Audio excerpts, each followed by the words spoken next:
La nivel de 2016 scăzuse timpul ăsta la 47 de secunde în medie, ca interval în care am o fereastră cu un anumit tip de conținut până când mă mut în altă fereastră, da, eu am și mimat alt tab, că deja este reflexul, pe care probabil îl avem mulți dintre noi. Acum, ce arată cercetarea ar fi așa? Că sunt afectate performanța noastră pe task, care cere multă atenție, e la fel de afectată când apar notificări de care devenim conștienți. Cum ar fi dacă efectiv ne-am oprit din sarcină și am citit mesajul sau am adresat respectiva notificare? Aproape. Aici nuanța a fost că cercetarea care a făcut asta s-a uitat la în ce măsură oamenii ăia ignorau notificările, dar le auzeau, sau în ce măsură se și uitau să vadă dacă au primit un mesaj ce scrie sau dacă i-a sunat cineva, cine i-a sunat, și concluzia a fost că e egal afectată atenția lor în sarcinile alea pe care le făceau ei în condiții de laborator. Asta că la Netflix, de exemplu, scenariștii trebuie când scriu scenariu, trebuie să-l gândească de natură că publicul care urmărește filmul sau serialul respectiv stă pe telefon în timp ce se uită la film.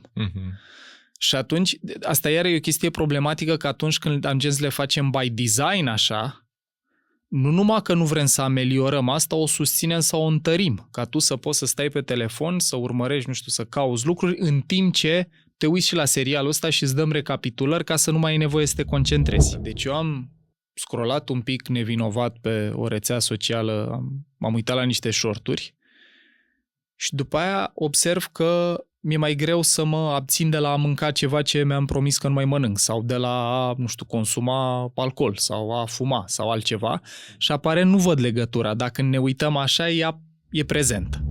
Și am observat la un moment dat că nici episoadele alea nu mai aveam răbdare să le urmăresc până la capăt. Asta s-a întâmplat parcursul a niște ani. De la carte, la episoade lungi, la episoade din ce în ce mai scurte. Episoade începute și neterminate. Tot pe fondul faptului că dacă nu venea recompensa suficient de repede, ideea care să mă stimuleze, să mamă ce mișto e asta, nu știam, next. Până că sunt 58% dintre adolescenții europeni, studiul a fost făcut în mai multe țări din Europa, inclusiv România, care recunosc că notificările le distrag adesea atenția atunci când încearcă să se concentreze, dar doar 18% dintre ei spun că nu sunt distrași. Și lucrul ăsta de ce e problematic, mai ales când vorbim despre adolescenți? Că cercetarea lor a fost făcută pe publicul ăsta, unde noi știm că e un decalaj de maturizare în dezvoltarea cerebrală.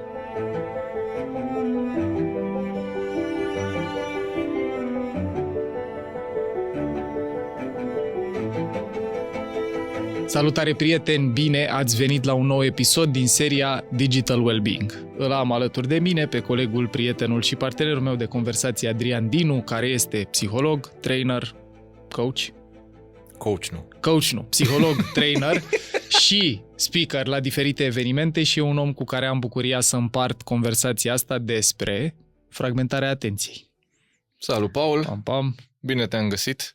Mă bucur că sunt în conversația asta pentru că simt că am nevoie de ea.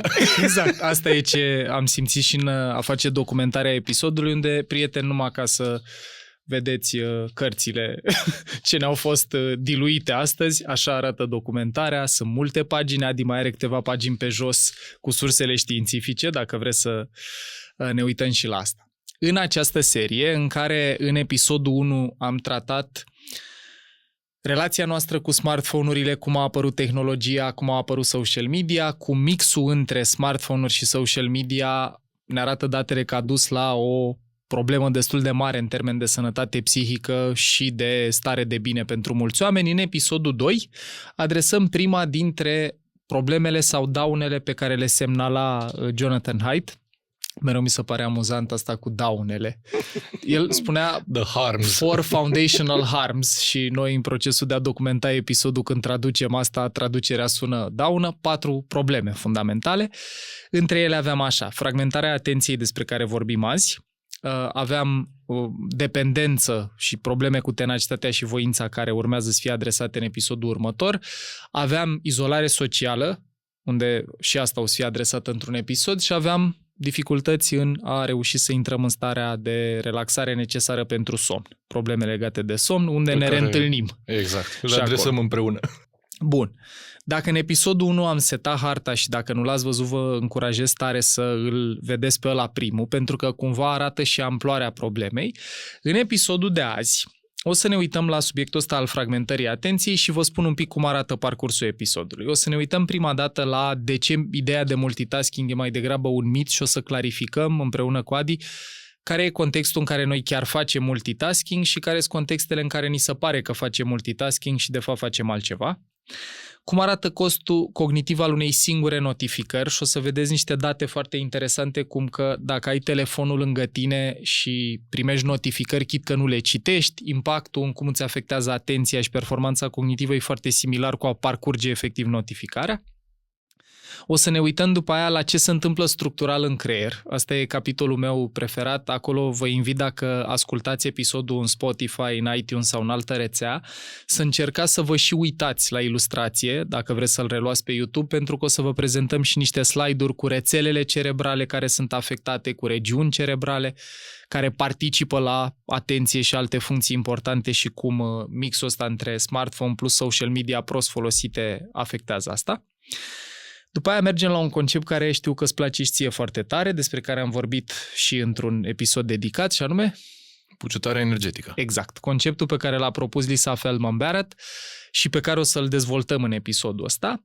Și apoi, spre finalul episodului, povestim despre care sunt pârghiile, care sunt mijloacele prin care putem să ne recuperăm atenția. Și asta e cumva partea cea mai practică, cea mai aplicată și care sperăm să fie cea mai de folos.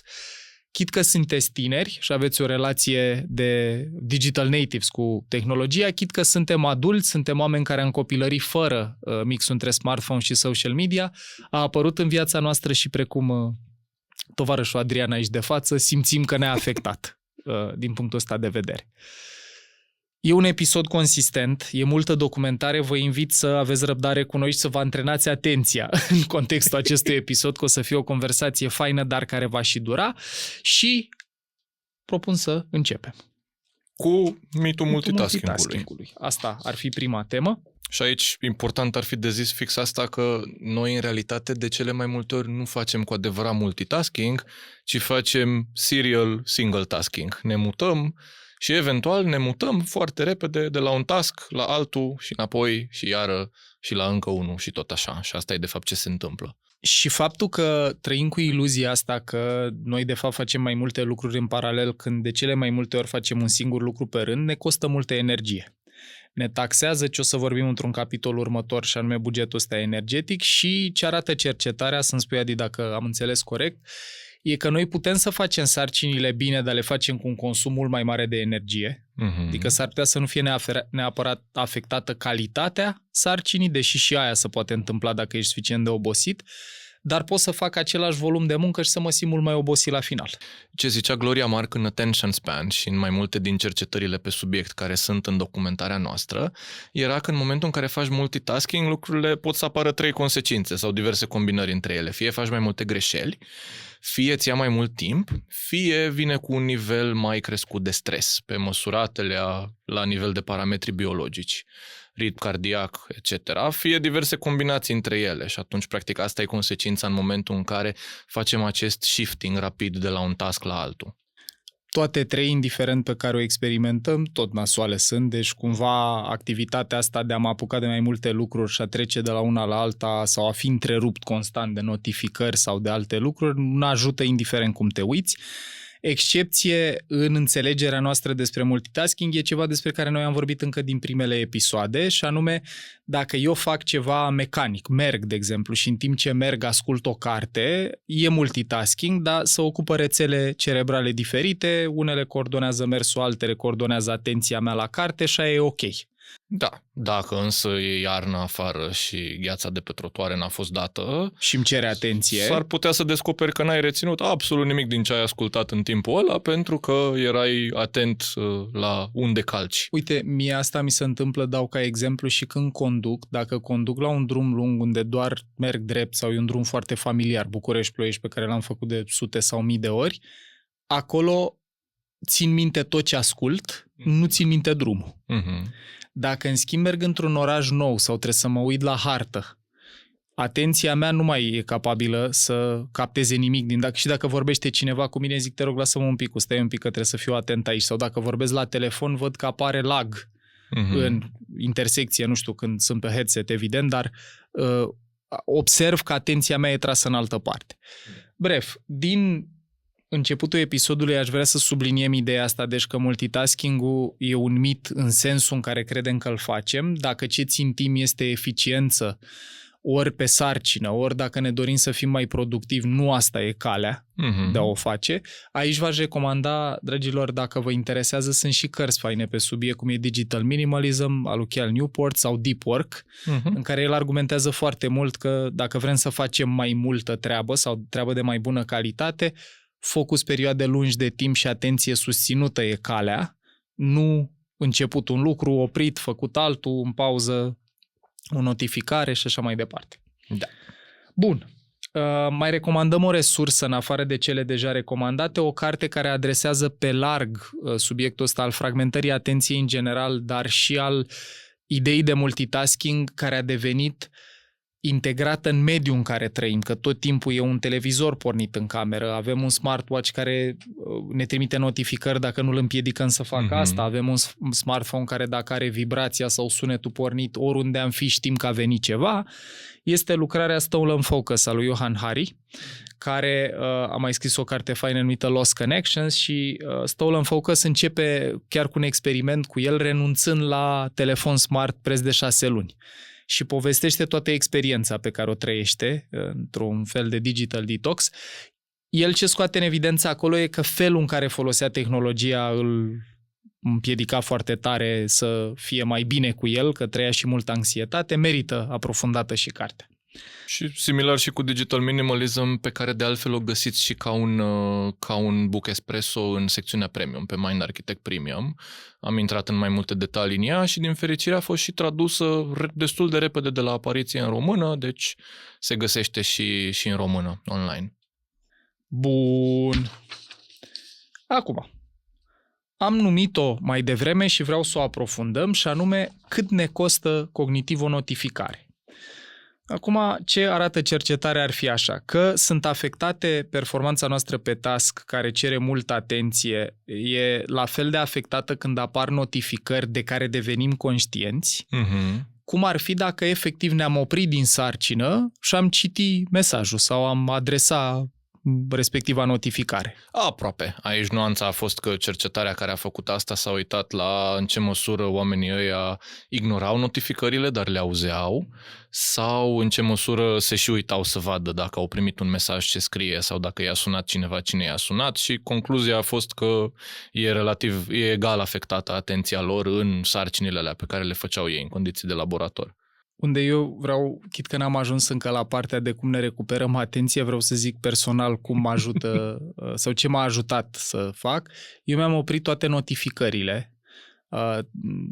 Ceasul, de exemplu, pe care îl port nu-mi dă niciun fel de notificare de la niciun device, tocmai din dorința și cu conștientizarea asta chiar înainte de a citi cercetarea pe care, apropo, oameni buni, o găsiți în sursele episodului, o găsiți toate articolele, toate cărțile, toate cercetările la care facem referire. Deci, să nu primezi notificări pe ceas, telefonul e pe silent de niște ani, excepție sunt numere, mi-am pus să vibreze sau să sune numai la numere unde chiar vreau să răspund repede, cum ar fi mama, tata, persoane care cred că pot avea urgențe sau probleme de sănătate sau lucruri de felul ăsta. Și la ce mă ajută concret asta, construind pe cât de tare ne afectează notificările, e faptul că pot să adresez ce vine către mine în termen de solicitări, sarcini și așa mai departe, când pot și când vreau eu. Observ la mine, mi s-a întâmplat într-o perioadă în pauză la cursuri, mă uitam fugitiv așa, sau când dădeam un exercițiu participanților să lucreze un exercițiu, mă uitam la ce mail-uri am primit. Și ce mi se întâmpla acolo e că vedeam mesaje care începeau să mă activeze emoțional. Trebuie să răspund la asta, e importantă chestia sau s-a întâmplat asta. Exact. Și efectiv, acum uitându-mă înapoi, îmi aduc aminte că oboseam în secundele, minutele alea, mai mult decât când adresam efectiv mail-ul după. Așa că asta cumva rezulta și din cercetare. Mecanismul din spate era ăsta, că orice semnal care indică un mesaj poate să declanșeze o reacție emoțională, care poate să fie ori de bine, mă bucură, mă entuziasmează ceva, Doamne ajută, dar câte din mesaje sunt așa? Da, mai rar. Și câte din mesaje ne imaginăm că sunt așa, că noi am vorbit și despre înclinația sistemului nostru nervos să cântărească un pic mai puternic stimulii negativ și atunci eu când văd că s-a aprins becul sau ecranul telefonului sau văd că a venit o notificare pe WhatsApp sau altceva, probabilitatea e mai mare că o să cred că s-a întâmplat ceva rău. Da. Deci, concret, ce fac eu și ce propun așa ca soluție e să dezactivăm notificările sau să le ținem active selectiv numai pentru cine sau ce contează cu adevărat pentru unde vrem urgență, nu pentru, nu știu, primeam într-o perioadă notificări inclusiv cu câți pași a făcut câinele. Că aveam un tracker GPS la gâtul câinelui care îi măsoară puls și alte lucruri benefice, de altfel, tehnologie mișto, și primeam notificări cu cum a fost ziua lui Charlotte, câți pași a făcut astăzi. Și vrem asta, dar... Bun. Și cred că, în general, cum să zic, dacă putem să ne reîntoarcem la niște forme mai, ăsta e argumentul lui Cal Newport în Digital Minimalism, mai puțin smartphone, mai mult dumbphone, mai multe device-uri care fac un singur lucru, adică dacă e să citesc o carte e-book, nu carte în format fizic, atunci măcar să fac asta de pe un Kindle care nu are pe el și internet și posibilitatea de a intra pe Amazon și de a cumpăra din 2 clicuri orice altă carte, pentru că doar îmi cresc șansele să fiu distras și să fiu practic tras cu atenția în altă direcție decât cartea mea pe care voiam să o citesc. Am mai văzut practici ale unor oameni, cum e de exemplu și Andrew Huberman, care spune că are 2 telefoane. Unul pe care își dă voie să stea pe social media, are notificare toate astea, și unul pe care îl folosește exclusiv pentru mesaje și telefon. Asta mai poate fi o opțiune, nu e neapărat că încurajăm orice om să-și cumpere 2 telefoane ca să facă asta, dar ideea din spate, principiul din spate, e ăsta, să opresc toate notificările pe care nu aleg să le primesc. Mie asta mi se pare că e cel mai important, că dacă mult din software, fie că vorbim de, nu știu, Facebook, Instagram, TikTok, WhatsApp și așa mai departe, sunt construite să mă țină cu atenția cât mai mult acolo și implicit să fragmenteze atenția mea de la o sarcină, fie pot să opresc asta soft, dezactivez notificările, scot notificări de pe ceas, de pe smartwatch, de pe smartphone, cât pot de mult, fie, cum spui tu, chiar dacă am un telefon smart, că mă ajută funcții, nu știu, hartă, mă ajută tot felul de lucruri pe care nu le-aș putea avea pe un telefon care nu e așa, să-l țin măcar în anumite ore, să îl aduc în parametrii unui telefon care mă deranjează, mă notifică, îmi solicită, îmi fragmentează atenția mai puțin. Și sau uite, în unele momente să-l las dincolo, în camera de lângă. Abia aștept să ajungem și la strategii exact în linie cu asta. Și dacă e în camera de lângă, să nu-l auzi sunând sau vibrând, că și asta e un aspect interesant. Uite, ceva ce tot în partea asta simt că merită adresat. E timpul mediu de atenție pe care noi îl putem susține pe un ecran, așa cum a fost el măsurat. Și avem așa. Da, asta au fost mai multe experimente. Gloria Mark a fost persoana care a început cercetările pe subiectul ăsta, cel puțin din ce știe ea. Prima astfel de măsurătoare a fost în 2003, când efectiv stăteau în spatele unor oameni care făceau office work și să uitau cât timp stă ăsta pe un ecran înainte să comute pe un alt ecran, să se mute în altă parte, și durata medie era 2 minute și jumătate. După care au continuat să măsoare asta periodic, în timp, a apărut și tehnologie mai pe screen capture și așa mai departe, și la nivel de 2016 scăzuse timpul ăsta la 47 de secunde în medie, ca interval în care am o fereastră cu un anumit tip de conținut până când mă mut în altă fereastră. Da, eu am și mimat alt tab, că deja este reflexul pe care probabil îl avem mulți dintre noi. Da, să mă mut în alt tab, să mă mut în altă aplicație, să intru pe o notificare care a venit între timp. Deci vorbim de o scădere de 4 ori, practic. Acum hai să vorbim și de ce e problematic asta un pic, pentru că oamenii s-ar putea să spună, ok, a scăzut timpul în cât ne putem concentra, de la 2 minute jumate la 47 de secunde. Realitatea e că orice lucru din ăsta care e cu adevărat valoros cere de cele mai multe ori concentrare. Sunt foarte puține lucruri pe care le poți realiza în 47 de secunde.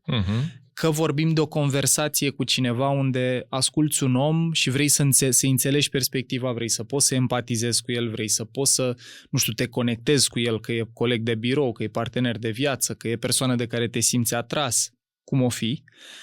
Deci asta ne afectează odată capacitatea de a relaționa. Ne mai afectează după aia capacitatea de a gândi în profunzime. Da, mai ales. Asta mi se pare problematic, poate o trăiești și tu. Mie mi se întâmplă să am sentimentul că am înțeles o idee și să nu mai am răbdare cu nuanțarea sau aprofundarea ei. Observ și când ascult cărți sau când merg la o conferință unde când cineva vorbește mi se pare ok, am înțeles și după aia mintea mea de ceva timp are tendința mai degrabă, nu neapărat să mă gândesc la ceva complet diferit, dar zic ok, am înțeles, asta e să văd cum să leagă cu altceva. Deci apare și dificultatea asta în a merge în profunzime, nu doar interpersonal, ci și în relație cu idei, în relație cu lucruri pe care vrem să le înțelegem profund. Un lucru care mie mi s-a părut foarte trist și merită subliniat în partea asta din episod este că relieful media, inclusiv filmele, au început să fie construite cu asta în minte. Cu asta în minte. Adică din când în când e câte o recapitulare cu tot ce știm. Deci aud pe surse, ca să zic așa, de la oameni care lucrează cu organizații de felul ăsta, că la Netflix, de exemplu, scenariștii când scriu scenariu, trebuie să-l gândească de natură că publicul care urmărește filmul sau serialul respectiv stă pe telefon în timp ce se uită la film. Și atunci, asta iar e o chestie problematică, că atunci când ajungem să le facem by design așa, nu numai că nu vrem să ameliorăm asta, o susținem sau o întărim, ca tu să poți să stai pe telefon, să urmărești, nu știu, să cauți lucruri în timp ce te uiți și la serialul ăsta și îți dăm recapitulări ca să nu mai ai nevoie să te concentrezi. Lucru care ne duce și la ideea asta că nu orice ecran e rău sau nu orice fel de consum media e rău. Problematic e în momentul conținutul cu formă scurtă. O să-l adresăm pe larg într-un episod dedicat conținutului sănătos versus cel toxic, dar și aici merită subliniată ideea asta că dacă vrem să ne antrenăm atenția și să recuperăm fragmentarea ei, ar fi bine să prioritizăm conținut pe care să-l urmărim o perioadă mai lungă de timp. Să mă uit, de exemplu, la un episod de o oră într-un podcast, e mai benefic decât să mă uit la short-uri care au 30-45 de secunde, 1 minut, 2 minute. Partea problematică, tot așa adresând mecanismul din spate, e că sistemul nostru nervos ca la păcănele caută noutatea asta care vine repede și aici o să vorbim mai târziu când ne uităm la impactul în creier, dar în esență conținutul cu formă scurtă pare că a cam condus la asta și faptul că e proiectat, că multe rețele sociale și în general mai multe aplicații sunt proiectate pe eliberarea asta intermitentă de dopamină, recompensă variabilă, unde clipul ăsta poate e mișto, mă uit un pic mai mult la el. Clipul ăsta e plictisitor, am dat repede swipe. Mă uit la încă unul, mai ales în contextul în care sunt o grămadă de produse în relație cu care noi nu suntem clientul, noi suntem mai degrabă produsul. Adică cel puțin ăsta e modelul de business la rețele sociale, da? Datele pe care ei le colectează despre noi în baza a ce facem acolo, vândute mai departe către advertiser și așa mai departe. Ultim gând pe care aș vrea să-l zic aici la capitolul ăsta cu întreruperile și costul cognitiv al întreruperii e ideea asta că odată ce am stat în relație cu un device care m-a invitat la asta, citeam ceva, uite, eu de exemplu citeam pe computer și venea o notificare înainte să le dezactivez. Dacă era de la cineva, era legat de un proiect profesional sau ceva ce e emoțional pentru mine, cântărea mai greu decât să termin pasajul ăsta din carte, mă duceam acolo, răspundeam, făceam ce aveam nevoie, sau un mail care mi se părea că e nevoie, e urgent și așa mai departe. Și ce arată și cercetarea, avem aici sursa Mark Gudit and Cloak în 2008, este că odată ce chestia asta se automatizează, problema nu e că te întrerup alții, mail-uri, WhatsApp sau altceva, e că sistemul tău nervos ajunge să o facă singur. Și eu mă autodenunț că observ la mine tendința asta când lucrez la ceva. Dacă nu se întâmplă repede ceva, de exemplu, lucrez cu un LLM și aștept să-mi răspundă la ceva, fac o cercetare, fac o documentare. În perioada aia de așteptare, în loc să stau să reflectez la ce lucrez mai mult, să stau un pic sau să-mi las sistemul nervos să relaxeze un pic, îmi vine să dau alt tab și să fac altceva. în mintea mea e tot productiv. Apropo de ce vorbeam cu multitasking-ul, deci nu e neapărat că fug către ceva relaxant sau o pierdere aparentă de timp, dar mă ajută să înțeleg, cum să zic, care e costul și cum îmi afectează calitatea muncii. Că să mă gândesc la lucrul ăla în timp ce aștept e mai valoros decât să îmi mut atenția pe cu totul altceva, după care când primez răspunsul, dar stai că nu mai știu ce prompt dădusem aici sau despre ce era asta. Tu cum o trăiești? Mai era o perspectivă în carte de care mi-aduc aminte acum, de care zicea Gloria Mark, și anume că dacă în timpul ăla, dacă tot simți nevoia să faci altceva, mai ales dacă faci ceva care ți-e greu, de exemplu ăsta de scriitor, care, când lua niște pauze de la scris, făcea integrame. Pentru că rămânea cumva într-o zonă relativ similară. Tot și lingvistică. Cuvinte, exact, lingvistică. Exact. Pentru el era ceva ușor de făcut, adică nu era un consum mare, nu venea cu dopamină, cu surpriză, cu efectul ăsta de mașină de păcănele al rețelelor sociale. Și, practic, asta era o pauză care venea cu niște extra satisfacție, după care revenea mai cu chef și spor la scrisul de carte, care era o muncă mai dificilă. Empatizez cu asta. Deci ce spui tu e așa, că e mai benefic dacă totuși simt nevoia să iau o pauză sau să mă întrerup de la ce fac pentru că am obosit, pentru că am nevoie să variez un pic, să-mi crez nivelul de energie sau să mă relaxez, să fie dintr-un domeniu conex sau să aibă legătură într-un fel cu sarcina. Apropo de scriu, mă duc către altă activitate care tot rafinare verbală, tot inteligență lingvistică, să zicem, antrenează la mine. Sau, ce aș mai recomanda eu, e pauză. Dacă pe mine, de exemplu, mă ajută foarte mult când simt că obosesc să fac ceva care îmi relaxează sistemul nervos. Că e ieșit afară, că e mers. Dacă, de exemplu, chiar fac asta zilele astea, documentez un episod despre social media device-uri, mă ajută când iau pauză să ascult ceva care are legătură cu tema aia. Ascult, de exemplu, Your Undivided Attention, care e un podcast al lui Tristan Harris, care a participat și în documentarul The Social Dilemma. Da.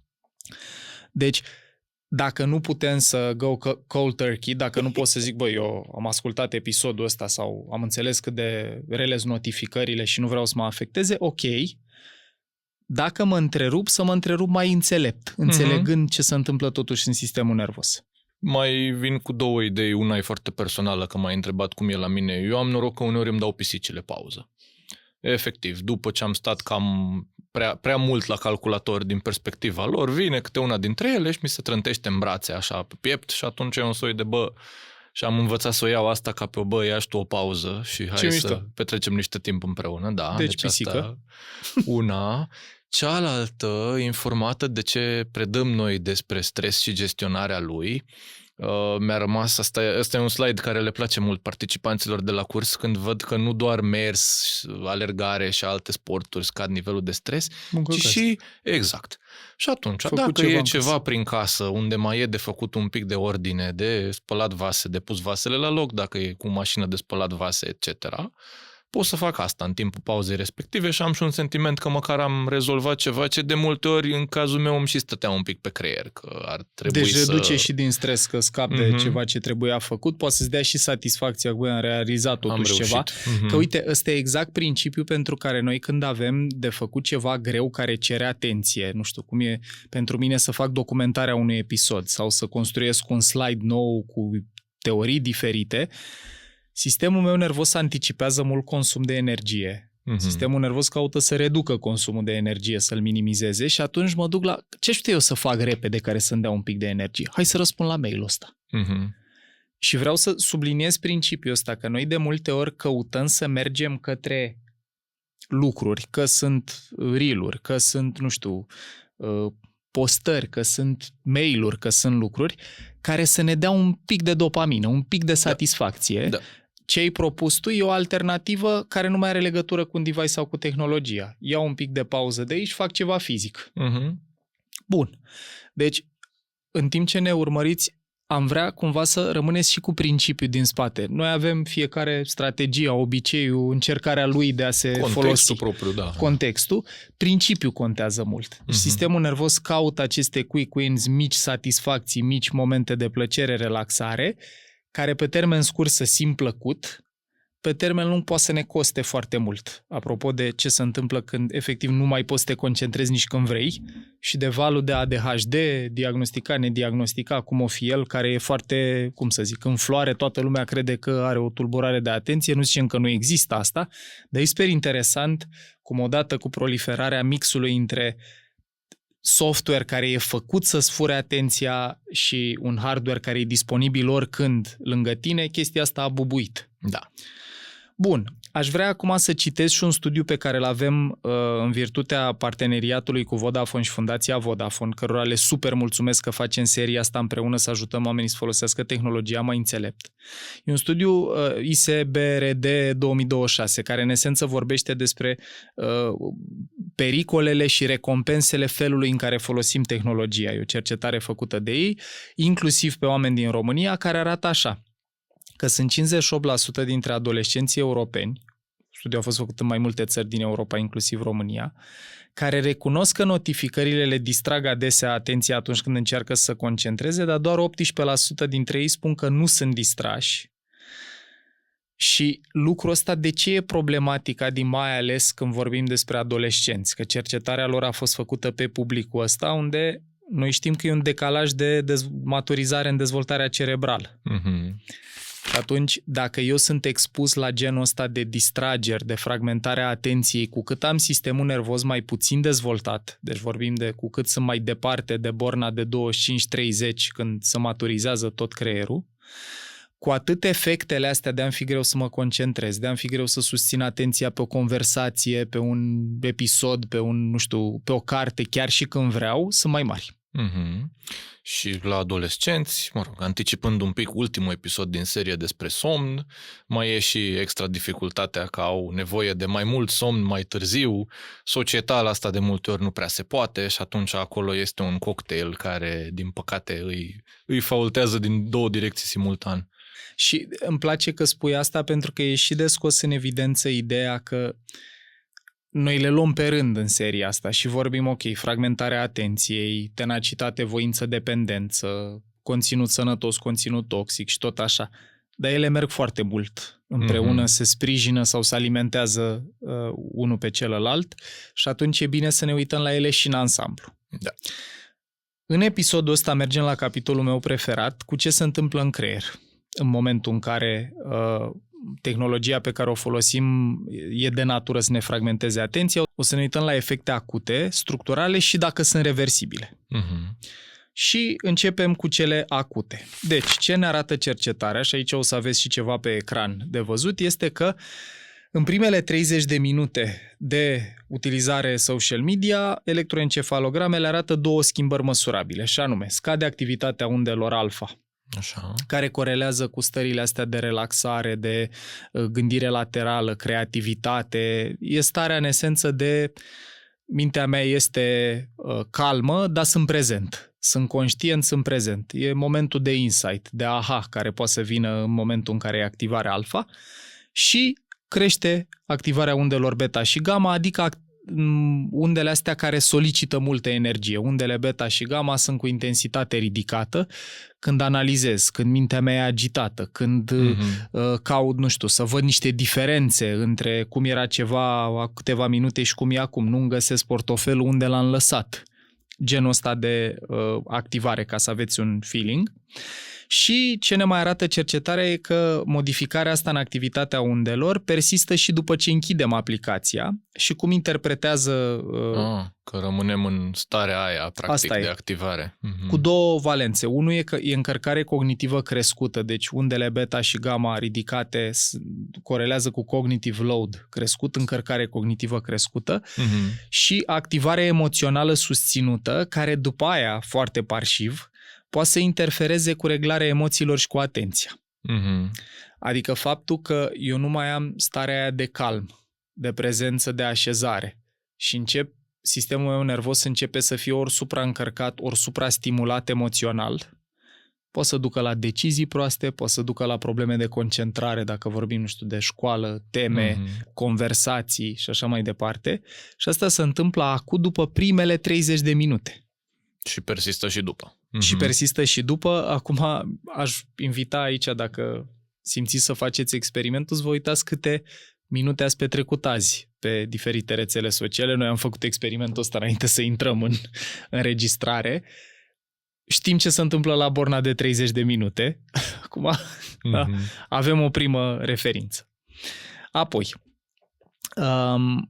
în viața de zi cu zi, la ce ar duce asta după scrolling, creierul rămâne în modul ăsta activ, vigilent, cum spuneam, și de-aia putem să ne simțim agitați, dar și epuizați în același timp. Că dacă stai în starea asta constant, am stat 30 de minute, am mai făcut niște treabă, încă 15 minute, după aia mai fac ceva, încă 30 de minute și ajung la o oră, 2, 3, 4, pot să am sentimentul că sunt foarte obosit, dar în continuare sunt surescitat și agitat și după aia când mă uit înapoi nici n-am sentimentul că am realizat mare lucru. Exact, și mă întreb unde s-a dus timpul, ce-am făcut cu intervalul ăla.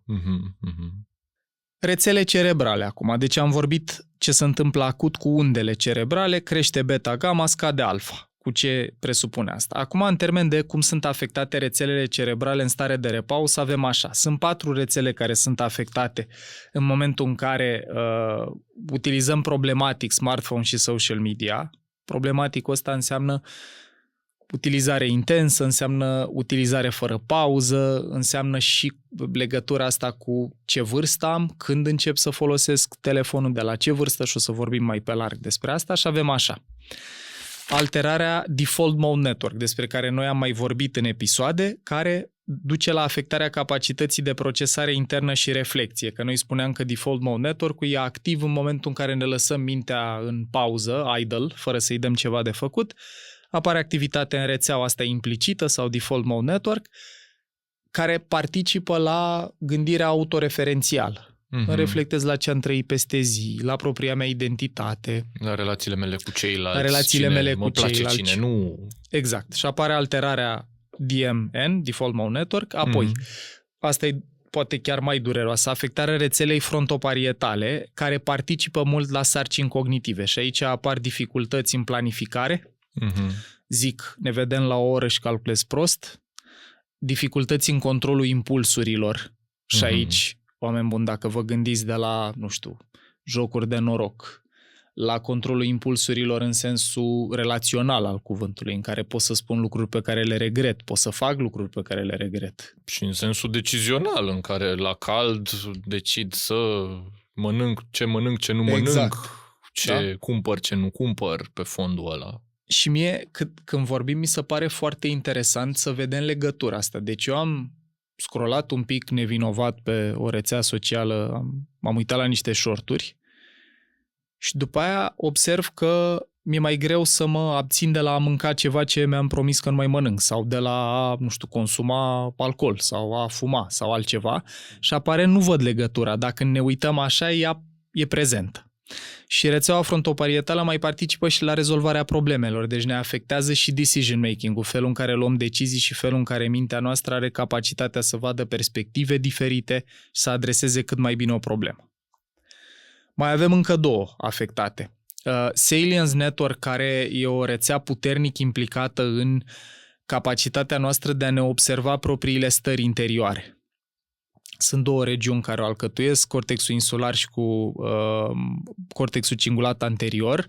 Astea 2 alcătuiesc Salience Network-ul și aici apar dificultăți în prioritizarea informațiilor, distragere ușoară și deconectare de la propriile stări. Asta mi se pare iară foarte interesant, că de multe ori evadăm în relație cu telefonul ca să nu mai simțim ce are corpul, respectiv viața noastră interioară, să ne comunice.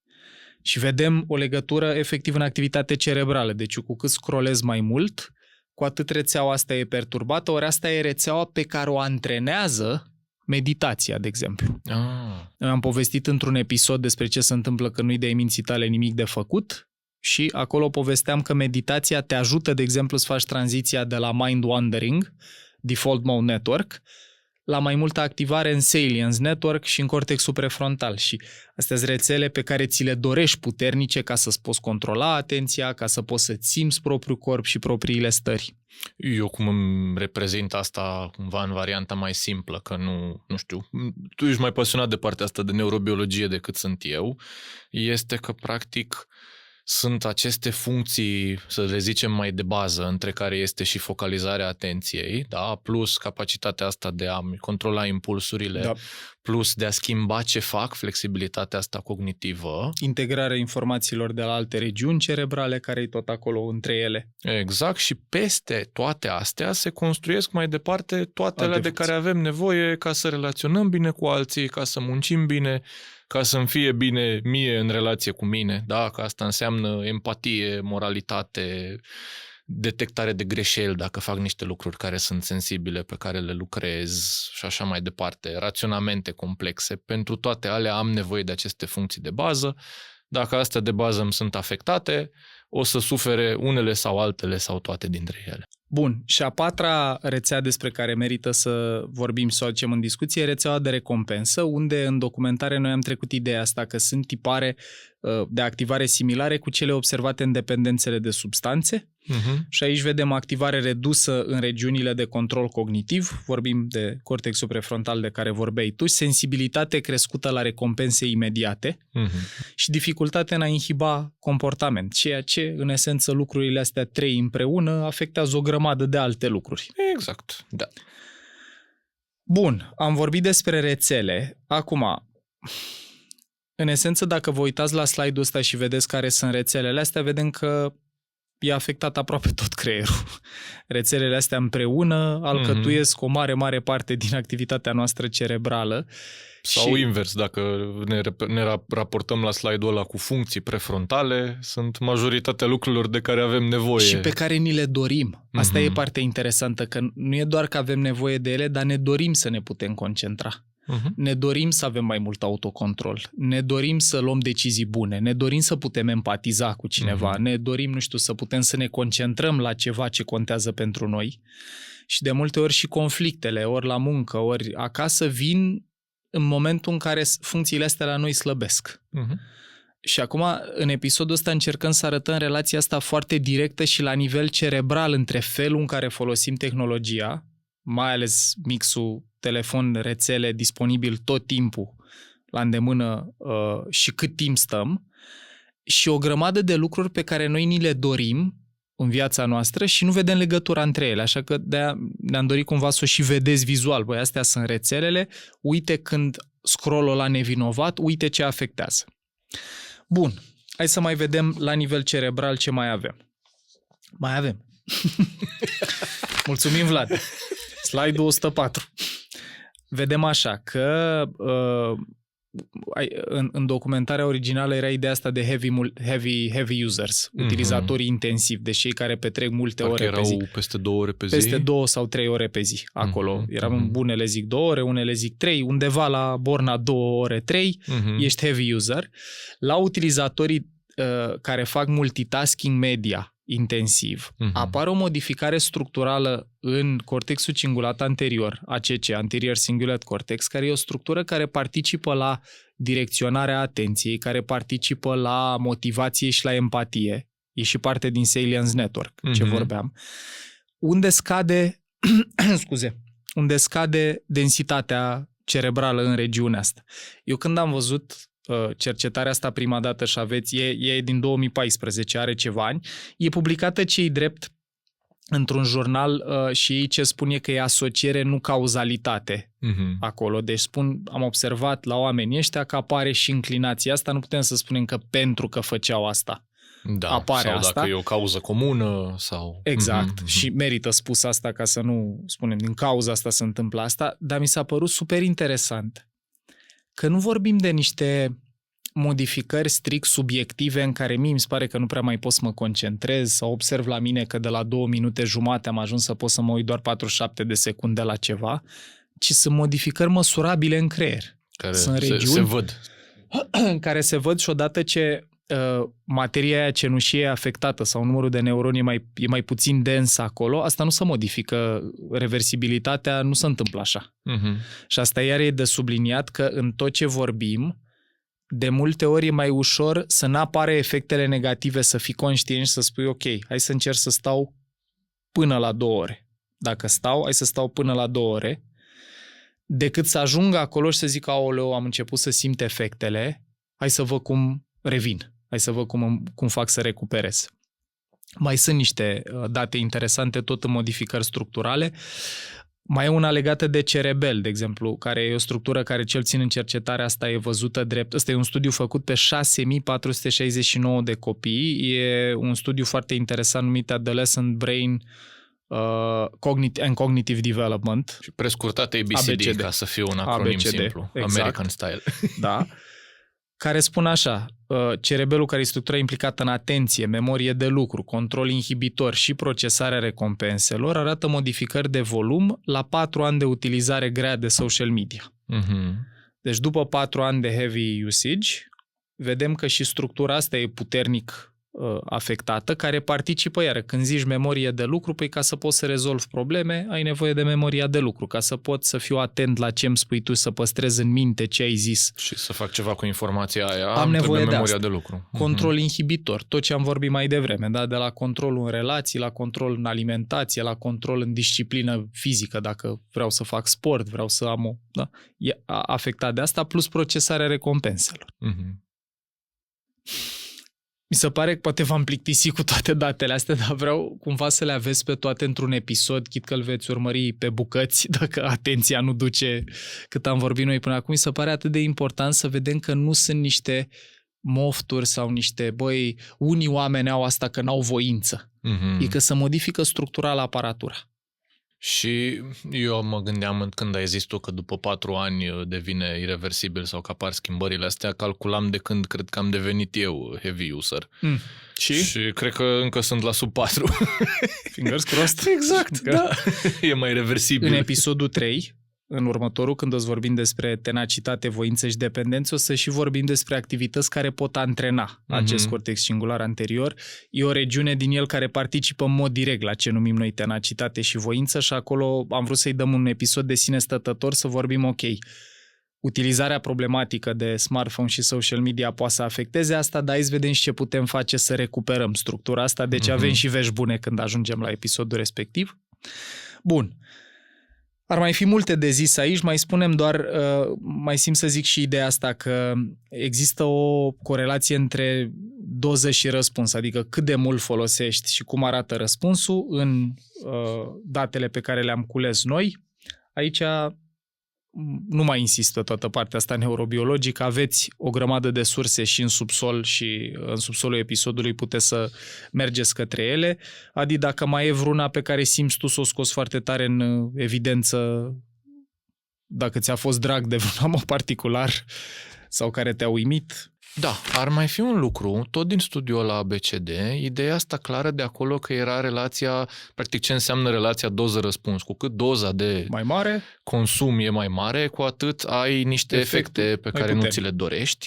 Specific, practic, cu cât consumul era mai mare, în special de rețele de social media și de video text în format scurt scurt și video scurt, da. Și texting, da, cu atât mai mari erau efectele, da, găseau mai des depresie, anxietate, tulburări alimentare, ADHD, probleme de somn și așa exact mai departe. Ce ziceam, da. Da, asta era ce voiam să mai punctez. Unde concluzia pe care noi ne-am notat-o aici și simt iară să zic asta e că nu utilizarea per se e problema, că în toată seria asta noi nu ne propunem să spunem tehnologia e rea, să nu mai folosim telefoane sau rețele sociale, ci cât timp, ce fel de conținut, la ce vârstă, asta încercăm cu toată informația asta să clarificăm și să nuanțăm. Și că asta e ceva ce putem și noi să resimțim ca adulți, adică dacă ne uităm la în total o oră de reel-uri despre parenting versus ne uităm la un documentar de o oră despre parenting, s-ar putea să ieșim cu mai multă informație și infinit mai puțin obosiți din documentarul de o oră decât din succesiunea videouri scurte despre asta. Adi, eu dincolo de toată cercetarea asta, care e foarte multă, eu simt asta personal. Am început să observ o diferență și cu cât conținutul e mai scurt, cu atât simt că mă agită mai tare. Adică, eu în trecut ascultam cărți. Și acolo, chit că terminam o carte într-o săptămână, reprize de câte 45 de minute, o jumătate de oră, o oră, 2 ore dacă conduceam. După aia am trecut la episoade de podcast, Huberman style, din astea care durau 2 ore. Când a început durau în jurul a 2 ore, a ajuns și la 3 ulterior. Și simțeam că mai degrabă îmi vine să mă duc la episoade și am stat să reflectez, dar de ce îmi vine să ascult episodul versus să citesc cartea? Că de multe ori, uite, a avut episod cu Matt Walker. De ce îmi vine să ascult episodul de podcast care are 2 ore? Au mai multe cu Matt Walker. 6. 6 episoade? Miniserie de 6. Miniseria. Dar e doar un exemplu, Matt Walker, că sunt mai mulți cu care au și cărți scoase și am observat că îmi venea să ascult episoadele că veneau mai multe recompense rapide. O idee, mamă, ideea asta nu știam, hai să mi-o notez. Cum e asta cu cortexul cingulat anterior, ACC-ul, AMCC-ul, cu tenacitatea și voința. Și am observat la un moment dat că nici episoadele alea nu mai aveam răbdare să le urmăresc până la capăt. Asta s-a întâmplat parcursul a niște ani. De la carte, la episoade lungi, la episoade din ce în ce mai scurte. Episoade începute și neterminate, tot pe fondul faptului că dacă nu venea recompensa suficient de repede, ideea care să mă stimuleze, mamă, ce mișto e asta, nu știam, next. Până când am devenit conștient, trebuie să recunosc că toată documentarea pentru seria asta și de când pregătim subiectul ăsta și cu slide-urile, m-a ajutat să-mi dau seama de modificările astea structurale și să zic, băi, stai un picuț. Că chit că mie nu mi se pare că e nimic în neregulă și nu pot să spun că am trăit personal sau profesional vreun semn care să-mi arate că m-a afectat foarte tare, eu observ că nu mai pot să învăț la fel. Și când mă interesează tema, vreau să vină pastila aia de cunoaștere mai repede. Și atunci, construim pe ce spui tu, că și adulții o trăiesc și e foarte subtil și pervers, așa că nu se întâmplă peste noapte, se întâmplă ușurel și dacă n-ai înclinația să te auto-observi, să zici, este așa, că eu acum un an puteam să ascult cartea asta. Observi când deja diferența e mare. Asta e. Și atunci împărtășesc asta că și dacă ai sistemul nervos maturizat, ai depășit vârsta de 25-30, tot ești susceptibil și dacă n-ai înclinația să te observi, poți să vezi efectele sau nici să nu le vezi, dar ele să manifeste. Încep să nu mai am răbdare, încep să nu mai pot să mă concentrez, încep să nu mai pot să mă controlez. Astea ar fi ideile. Noi vorbeam în capitolul ăsta și de reversibilitate. Da, asta voiam și eu să punctăm ca să nu încheiem pe o tonă prea deprimantă. Doar deprimant și să spunem, asta e situație, e serioasă, e gravă, mulțumim iară că avem contextul să o prezentăm în episod, cum arată reversibilitate. Vestea bună e că dacă, și aici e și cu experiment în spate, dacă reduci doza de timp pe smartphone la mai puțin de 2 ore pe zi, timp de 3 săptămâni, vezi scăderi cu... Simptome de depresie au scăzut cu 27%. Similar cu antidepresivele, în mod simpatic. La fel și simptome de insomnie, la fel și stres perceput, care scade, și starea de bine, dar raportul ăsta de subjective well-being care crește. Deci, pe scurt, asta ar fi că e și reversibil. Cu mențiunea importantă. Deci noi aici, în studiul pe care îl cităm, au fost 111 studenți care au fost în cercetarea asta. Ce mi-aduc eu aminte din tot ce am documentat este că e reversibil, dar dacă nu te ții, dacă n-ai consecvență, e reversibil. Da. Asta e de subliniat. Adică, iar noi o să trecem ușor către capitolul în care vorbim cum ne putem recâștiga atenția, dar și în contextul ăla e mai important să facem puține lucruri consecvent decât am auzit episodul ăsta, zic gata, îmi șterg aplicațiile, opresc notificările, o săptămână, 2 și după aia revin. Dacă totuși folosesc conținut care îmi fragmentează atenția sau dacă am notificări sau stau pe o rețea socială și mă relaxez, deși nu asta fac, ce ne zice cercetarea e sub 2 ore pe zi în mai multe studii pe care noi le-am tot parcurs, pare că e mai degrabă sweet spot-ul, deci până în 2 ore pe zi impactul negativ e mai mic. Nu e că nu există, dar e mai mic. Și, apropo de cât durează să vedem niște modificări, nu o să le vedem în prima săptămână sau a doua, o să le vedem după 3, cu mențiunea de consecvență. Uite, Paul, sunt curios, dincolo de unde cerebrale, rețele cerebrale, funcții, dacă ar fi să încercăm să sintetizăm într-o formă, nu știu, varianta mai pe scurt ce se întâmplă cu noi ca urmare a consumului, a multitasking-ului, a consumului de media în cantități foarte mari. Tot ce am vorbit în capitolul ăsta, da. Dragul meu, e o temă care ne e dragă amândurora, și care apare recurent în multe episoade, în multe cursuri de ale noastre, și anume ideea asta, că sistemul nostru nervos fundamental, ce încearcă să facă în mai multe feluri, e să reducă consumul de energie, să ne țină în viață cum? Consumând optim resurse și făcând predicții în mod optim despre cât ne solicită diferite lucruri ca să aloce energie optimă. Conceptul ăsta e subscris muncii Lisei Feldman Barrett, care vine cu propunerea de body budgeting sau buget de energie pe care noi îl monitorizăm. Mai degrabă energia, nu timpul. Exact. Și acolo ideea de bază e așa. Cât am avea eu, tu sau oricare din oamenii care ne privesc sau ascultă bugetul de energie, diferitele lucruri pe care le trăim, de la mâncat, la muncit, la iubit, la relaționat, la plimbat, ne consumă din bugetul ăsta de energie. Tot ce am vorbit până acum, multitasking-ul, scrollatul, expunerea la conținut care poate să ne activeze emoțional plăcut, dar să ne suprastimuleze sau negativ să ne taxeze, ce face e că extrage din acest buget energetic. Consumăm. Noi avem un episod întreg dedicat subiectului ăsta care se numește De la time management la bugetare energetică. Dacă vreți să aprofundăm tema asta, dragilor, vă invit să o faceți acolo. Și o să găsiți și link-ul în descrierea episodului sau în episoadele relaționate cu acesta, dacă ascultați pe Spotify. Important, de ce l-aducem în discuție și aici și mulțumesc că m-ai întrebat de asta, e că toate lucrurile despre care noi am vorbit, că sunt undele cerebrale, că e hiperactivarea amigdalelor, că faptul că o notificare, chit că e telefonul pe masă și nu știu cine sau ce îmi spune, doar faptul că știu că a venit notificarea produce o formă de perturbare, taxează bugetul de energie. De ce e asta important? Pentru că cortexul prefrontal de care tu vorbeai, ce numim noi din sezonul 1 călăreț, e cel mai energofag, e cea mai energofagă rețea. Ea practic cere cel mai mult, extrage cel mai mult din bugetul ăsta de energie, pentru că vine cu funcțiile astea deosebite, de autocontrol, de inhibiție, direcționarea atenției, de rezolvare de probleme complexe, de empatie, de autoreglare. Le aveți și pe ecran. Mulțumim, Vlad.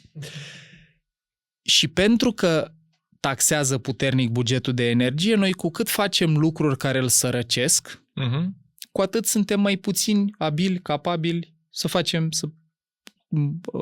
trăim funcțiile astea corespunzător. Și atunci, dacă ar fi să reducem toată ideea asta, e cu cât ai mai puțină energie în buget, cortexul prefrontal e mai puțin capabil să participe la toate funcțiile astea, implicit suntem mai puțin capabili să le aducem în relație, în muncă și așa mai departe. Da. Și atunci putem să folosim, eu dacă mă uit, de exemplu, sau ascult o carte folosindu-mi telefonul, sau port o conversație cu mama, sau, folosesc un LLM să documentez un episod, dar fac doar asta, asta o să-mi taxeze bugetul ăsta mult mai puțin decât dacă, exact ce spuneam, în timp ce am pus o întrebare la LLM, mă mai uit un pic pe Instagram, care, stai că mi-a dat o idee că am uitat să cumpăr ceva, am intrat acum pe, nu știu, EMAG sau de unde îmi cumpăr eu lucruri, să cumpăr ceva de acolo, după care o stai că documentam ceva, am revenit acolo, dar stai că nu mai țin minte despre ce era vorba aici. Memoria de lucru e tot ceva la care cortexul prefrontal participă mult. Și atunci, cel mai simplu mod de a ne uita la asta e că noi vrem să menajăm acest buget de energie. Când dormim, când facem mișcare, când mâncăm corespunzător, îl reumplem, îl replenish, îl rehrănim. Și atunci asta ar fi ideea principală. Dacă e ceva legat de bugetul energetic, ce simți tu să completezi, please? Măi, aș zice să mergem mai departe. Că tot vorbim, atenția e o resursă prețioasă. Perfect. Și acum o să mergem către consecințele în viața de zi cu zi ale bugetului golit. Hai doar să le listăm așa rapid. Deci avem odată oboseală, decision fatigue-ul ăsta, adică dificultatea în a lua decizii bune pentru că nu mai avem capacitatea să păstrăm toată complexitatea mentală în minte. Eu cum trăiesc asta, Adi, e că mi se întâmplă câteodată când sunt obosit, e bugetul taxat, să gândesc alb-negru. Mai fac sau nu mai fac asta? Spune-le că nu mai lucrăm nu știu ce. Sau în cuplu mi se întâmplă câteodată să zic abrupt da sau abrupt nu. poate lua și forma lui nu vreau să iau o decizie, că simt că este un foarte mare consum și... Mie Nu mai îți am mărturisesc bandă? că mi se întâmplă mai rar să nu decid tocmai că vreau repede. În personalitatea mea e tendința de a mă grăbi, dar iau decizii proaste. Și când spun proaste, sunt cu puține nuanțe. Da, Adică- da, alb-negru. Da, am tendința, nu știu, uite, Vlad, am mai avut noi episoade unde vroiam ceva diferit și am zis aici nu s-a făcut nu știu ce test înainte. Pentru că mintea mea, cu câtă energie mai aveam atunci, n-a existat opțiunea că poate s-a făcut testul, dar în test a ieșit altfel. Și s-a schimbat, avea altă variabilă Asta între vreau timp. să. Și asta e fix din Mhm. registrul ăsta. Când am multă energie, când am mai multă energie, văd nuanțele astea. Sau sunt mult mai disponibil să-mi iau timp să reflectez la ele, dar tot ce zic eu să-mi iau timp să reflectez cere energie. Deci asta ar fi una. A doua, care cred că doare tare și în relații, și în cuplu, și în relații părinte-copil, și în relații profesionale, este reglarea emoțională scăzută. Ne deturnăm emoțional mai ușor. Mult mai că repede. suntem deja cu bugetul gol. Avem fitilul mult mai scurt și atunci ce se întâmplă? Cu cât sistemul nostru nervos anticipează că e mai taxantă conversația, dacă am energie, am de unde, ca la contul bancar, am bani în bancă, am de unde extrage. Mie îmi vine în minte bancul ăla cu iepurașul care se duce la urs să-i Exact, ceară fix tigaia așa. și pe măsură Fix. ce își construiește scenarii despre ce o să zică ursul, O să mă îl câtică. întâmpine direct cu o înjurătură. Da. Exact așa. Deci controlul emoțional scăzut. Bun. Altă consecință e asta și cu creativitatea care se reduce, unde componenta neurobiologică din spate poate să fie și faptul că scade activitatea alfa, ce vorbeam, cresc beta, gamma, care nu sunt neapărat despre creativitate. Mai e și ideea asta că e rețeaua default mode network cu care se activează când ne lăsăm mintea liberă. Da. Ce-am Da, vorbit ce-am mai vorbit devreme mai despre devreme. partea de rețele. Mulțumesc. Prezența scăzută în relații care unora dintre noi poate că ne-a fost reproșată în timp. Am aflat și un cuvânt nou cu ocazia Zim, documentării. Da. Alexandra, cum îi Și spune? anume fubbing. Fubbing. Este Phone? phone snubbing. E Așa. momentul în care eu sunt cu tine la masă, dar sunt cu ochii și cu atenția în telefon, nu sunt atent la tine și am aflat că e în dicționar, efectiv. Băi, și uite, iar simt să mă autodenunț aici, pentru că, deși sunt unul din oamenii care se străduiește să facă informația asta publică, mi se întâmplă. Stau la masă. Dacă suntem într-o conversație care mă interesează, stimulează, n-am problema asta. Dar dacă apare un moment de pauză, să zicem că sunt la masă cu Cristina sau cu altcineva și ea face ceva în momentul ăla, nu știu, merge până la baie sau folosește ea propriul telefon. Instant îmi apare impulsul, pleacă mâna înainte să... Cum era? Pleacă umărul. La unii pleacă umărul, la mine pleacă mâna. Pleacă, da, șoldul. Așa. Îl deschid și observ că n-aveam nicio intenție în spate. E un comportament care deja s-a automatizat, care e de natură să umple golul. Problematic e că, de ce am adus-o în discuție apropo de lipsă de prezență în relații, că de multe ori gestul ăsta, interlocutorul meu poate să-l interpreteze gen te plictisesc. Și observ aici că la mine nu e că mă plictisește prezența, compania, conversației, e cum apar un moment de pauză, de aparentă plictiseală, de idleness, nu știu cum să zic asta în română mai bine, de lipsă de activitate, de stimulare. Mi s-a format reflexul, deci deja vorbind de memorie implicită procedurală, mâna pleacă fără intenție, să mă stimulez cumva, să aduc ceva interesant. Da. Uite, o să și zic că nu suntem încă la partea de recomandări de cum poți să ți-o recuperezi, dar eu ce încerc să fac e, dacă observ că se întâmplă asta, consumă mai multă energie să mă opresc complet, decât să mă duc la ceva mai puțin stimulant. Eu m-am uitat la media în ultimele 7 zile la Facebook și Instagram, în ultimele 7 zile 2 ore și un pic, deci nu sunt 2 ore jumate, nu știu, sau cât îți zisesem, nu mai știu. Nu sunt într-un caz grav, dar am făcut asta conștient de natură să mă duc la alt gen de aplicații. O să dau un exemplu funny, mă uit la imobiliare. Pentru că mă stimulează mai puțin să mă uit la poze cu case și mi-e mai ușor să renunț decât să mă uit la filme, poze cu, nu știu, cunoștințe, unde e omul ăsta, ia să vedem ce face, ia uite... E un exemplu așa... I have a story care merge. Deci am fost la salon, la o operațiune care dura peste 5 ore. Și mi-am pus să nu stau pe telefon.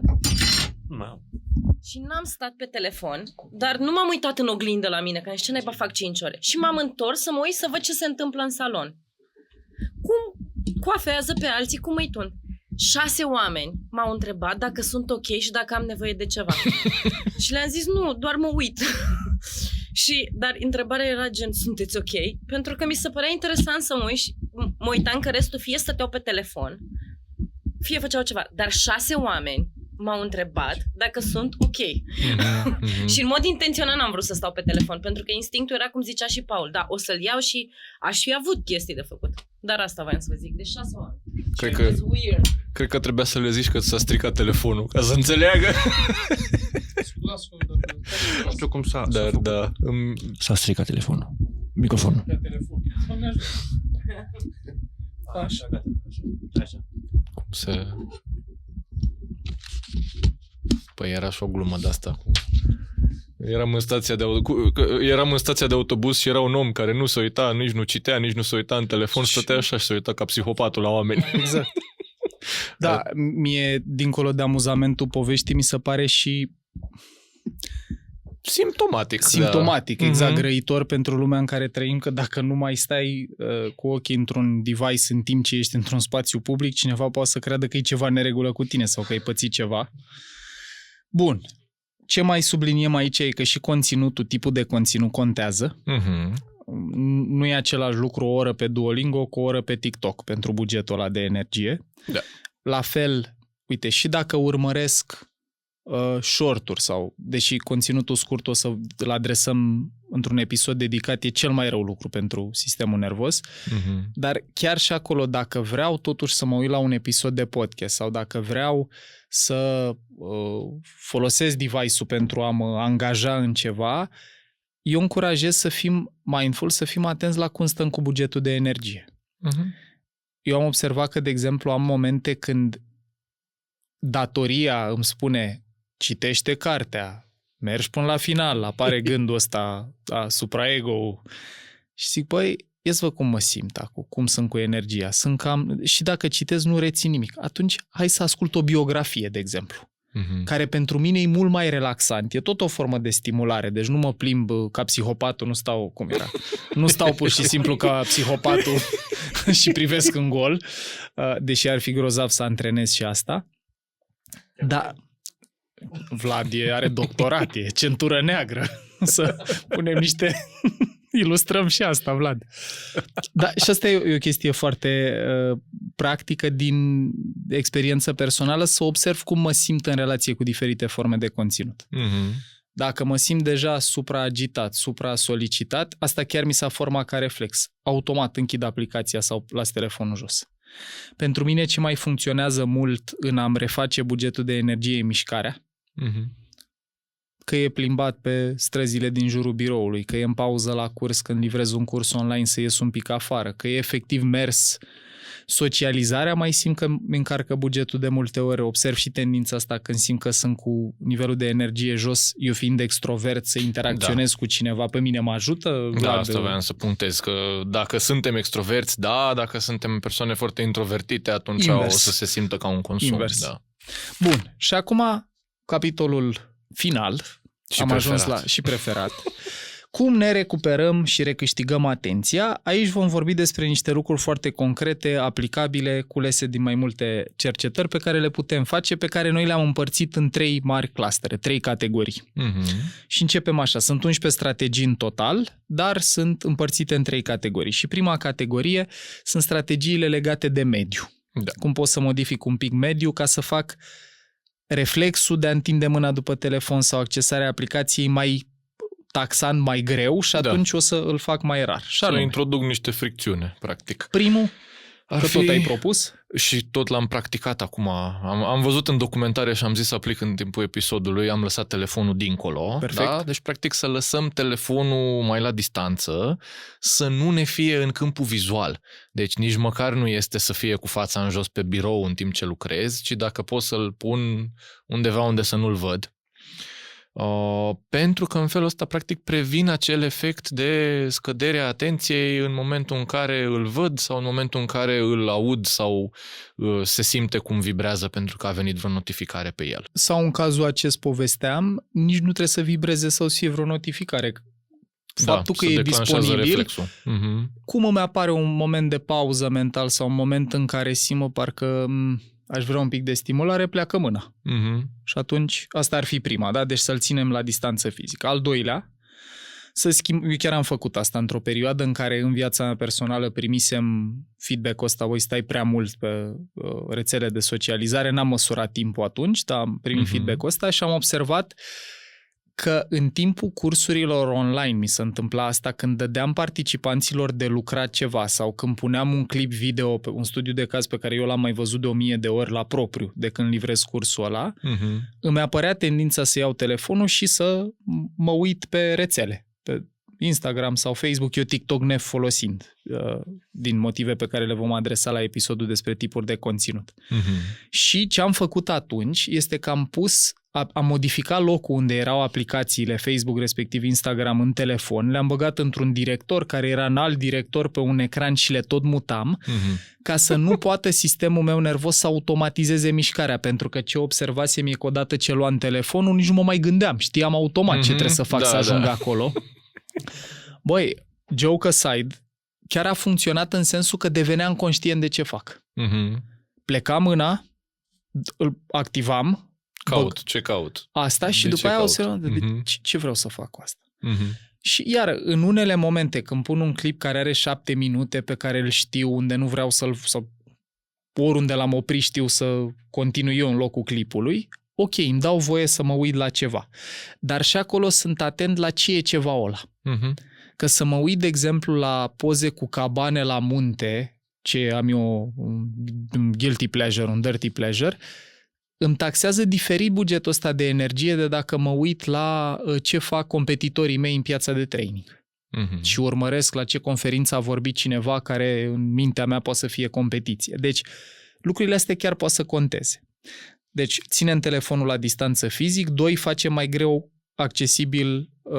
accesibile aplicațiile pe care am vrea să le folosim mai puțin. Și o idee aici legat din digital minimalism e chiar recomandarea dacă le putem accesa de pe laptop sau PC. Excelent. Că ăla e un mediu în care e mai greu un pic sau e mai puțin compulsiv. Acolo trebuie să interacționezi într-un mod mai și vorbeam noi încă în episodul 1 de ideea asta, că problema nu e smartphone-ul în sine. E mixul între smartphone și diferite aplicații, social media mai ales, care sunt disponibile 24 din 24, 7 din 7 cu mine tot timpul. Da. Dacă am un smartphone cu o rețea socială, dar nu e accesibil decât acasă, e foarte diferit de a mă putea stimula, de a-mi fragmenta atenția, de a-mi sărăci bugetul de energie oriunde sunt tot timpul, la semafor, la dispensar, la coadă și așa mai departe. A treia strategie, care ține tot de asta, cumva de a modifica mediul, e ideea de a pune ecranul pe tonuri de gri sau am mai văzut la unii oameni noaptea roșu. Gri sau roșu. Care e utilitatea aici? Cu cât sunt mai puține culori, cu cât e mai puțin colorat, cu atât mobilizează pe măsuraterea mai puțină dopamină. A te uita la un film alb-negru, e mai puțin să vezi, de exemplu, Avengers Endgame alb-negru, este mai puțin stimulant decât să-l vezi color. Doar ca un exemplu. Sau decât să-l vezi deloc, în cazul lui Vlad, da, care a reușit, ca un psihopat, să se uite în gol în loc să vadă Avengers Endgame. Asta am auzit-o de la o doamnă neurolog în dialog cu Jonathan Haidt în podcast la Steve Bartlett, cu Grace Scale. Nu m-aș fi gândit la asta, mi s-a părut foarte interesant și mecanismul din spate e ăsta de a fi mai puțin plăcut și stimulant. Da. Și se poate seta, adică eu am la telefon pus să fie efectiv la o anumită oră să facă telefonul singur acest shift, să se pună pe silent la notificări și să treacă și în grayscale. Da. Super. O recomandare pe care s-ar putea ca unii oameni să o pună niște rezistență, nu o pune în practică, dar noi o încurajăm, este asta de a șterge aplicațiile de tip păcănea sau slot machine, în sensul în care, mi-a plăcut mult metafora asta, că telefonul ar fi mai bine să fie văzut ca un briceac de buzunar, nu ca un casino portabil. Mi-a plăcut foarte mult ideea asta. Și în cazinoul ăsta e tot o formă de jackpot și să vezi o poză mișto a unor prieteni și să vezi o știre care te animă și să vezi orice te-ar putea stimula. Asta acum, mi se pare că e important concret, de zis. Mesaje cu prieteni, e-mail, hărțile din Maps sau Waze, lucruri de felul ăsta, calendarul, Google Earth, sunt lucruri foarte utile. Adică suntem norocoși că avem tehnologie disponibilă care poate să ne ajute cu lucrurile astea.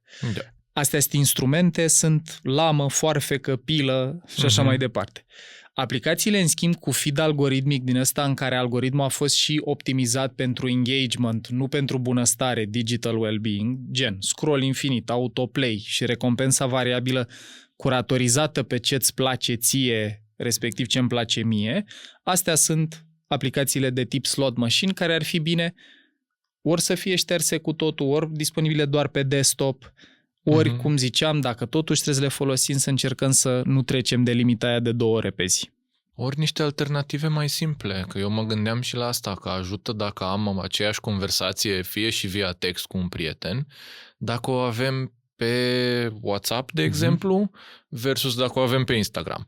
Că pe Instagram e mult mai ușor să comut între încă un pic de scrolling versus conversația aia, decât este pe WhatsApp, care e totuși o aplicație de messaging. Da. Și asta zicea și Cal Newport în Digital Minimalism, să diferențiem între momentul în care un alt om vrea să comunice cu mine versus momentul în care, hei, a zis, în care practic o aplicație intermediază asta. Consideră că printr-un trebuie să știi like, asta. printr-un share, printr-o notificare de tip vezi că X a comentat la postarea lui Y, cum poți să vezi uneori. Bun, foarte, foarte faină perspectiva. Uite, eu acum stăteam să reflectez la asta, dar poate din noroc, poate din vreo formă de obicei bun, inconștient, eu comunic cu precădere pe WhatsApp sau pe mesaje text, nu folosesc nici Facebook Messenger, nici Instagram pentru altceva decât să mă mai uit, cum ziceam, 2 ore jumate în 7 zile. Da. Da, e interesant ce spui, că mi-aduc aminte, de exemplu, la început, când nu foloseam WhatsApp și foloseam Facebook Messenger, că intram să răspund la un mesaj, mai petreceam 1 minut, 2, 3, 5, înainte să le separe, când erau mesajele tot în Facebook. Bun.